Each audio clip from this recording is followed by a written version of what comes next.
Tutok na, kasama mong natatrap. Diego Bandito! Go Diego! Go Diego! Go Diego! EDSA! Let's go.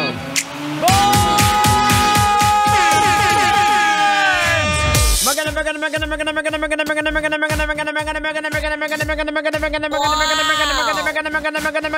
gabi! Metro and Mega Manila, oras natin sa buong kapuluan, 31 minutes makalipas sa oras ng alas 6 ng gabi. Kamusta naman ang iyong sitwasyon, Boards? Pinagpapawisan ka na ba? May bahas ka na ba?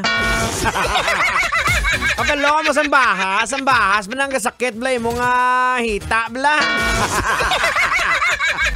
Oy, batiin lang natin, nakatutok sa atin. Maraming salamat, Sir Robert Ragayday, isang masugid na Grab driver. Sir, maraming salamat sa pakikinig. Pakis nga dyan. Isa lang. Isang smack lang. Pero sa gums.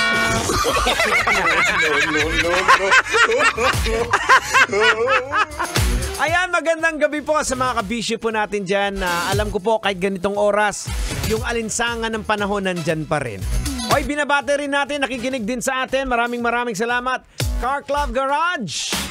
Diyan sa may Bacoor, Cavite, salamat sa pakikinig.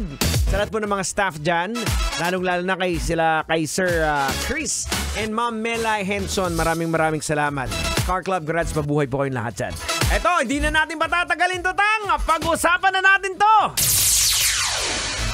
Maling bangkay na ipadala ng Cuba sa nagluluksang pamilya sa Canada. Oh no! Pambihira naman. Naudlot po ang pagdadalamhati ng isang pamilya sa Canada at napalitan ito ng pagtataka at pagkabahala nang makita nila na hindi ang kanilang kaanak na namatay sa Cuba ang ipinadalang bangkay. Oh no! Maluoy ka. O eto na, Tang. Huwag na natin patagalin to, Tang. Logican na natin to. Ay, sige, wag mo nang patagalin yan. Banasan mo na yan. Logican mo na yan. Logican na yan! Logican na yan! Alright, mga kabisyo, logican na yan! Anong leksyon ang ating mapupulot? Anong aral ang ating madudukot? Boards! Kailangan ba bang i-memorize yan? Basic po na magdadalamhati talaga kasi nga namatayan ka na. Tapos, dumating yung bangkay, gulat ka. Iba yung itsura. Pambihira. No. Well, mga kabisyo, it's a double whammy po ito sa pamilya. Double whammy po yung sakit at pighati. Ito po, mga kabisyo, basic real talk tayo ha. Diba, pag nag-order ka, for example, pag nag-order ka sa Lazada o sa Shopee, tapos natanggap mo maling item, bad trip ka, diba? Diba, alimbawa, in-order mo, kagaya ni Grab driver Robert Ragayday. Boards, nag-order ka ng piyesa ng sasakyan. Tapos, yung dumating sa'yo, piyesa ng inodoro.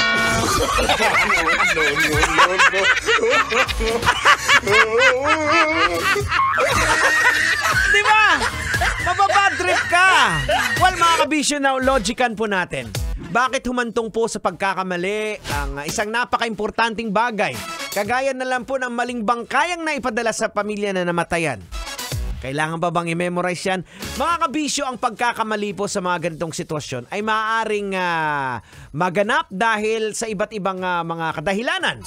Tulad po ng pag-identify ng katawan, hindi tamang proseso ng pag-handle o paglilipat ng bangkay, o pagkukulang po sa kasanayan, kakulangan sa impormasyon o kaya may mga kapabayaan. Importante po kasi sa lahat yung communication. Kaya ikaw, Boards, dahil magulo yung pagsasama mo ng asawa mo, dahil walang tamang komunikasyon, pag tumunog si Mrs., tutunog ka rin. Diba? Isipin mo na lang, kung nagsabay ang dalawang kanta na nagpi-play, halimbawa ganito. Make some noise! Tapos ka ganun, diba? Ang gulo-gulo, di ba? Ang galaw. Di ba? Ang gulo, ang ingay. Ganyan na ganyan yung buhay mo ngayon eh.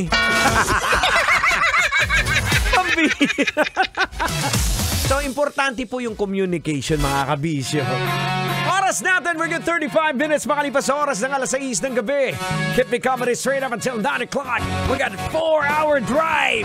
4 hours na bakbakan ng musika dito sa pinakamalupit, pinakamaangas na programa sa radyo. Ito ang programang EDSA. Dito po sa 90.7 Love Radio. Kailangan pa bang i-memorize yan? Basic! Kailangan pa bang i-memorize yan? Love Radio. Basic!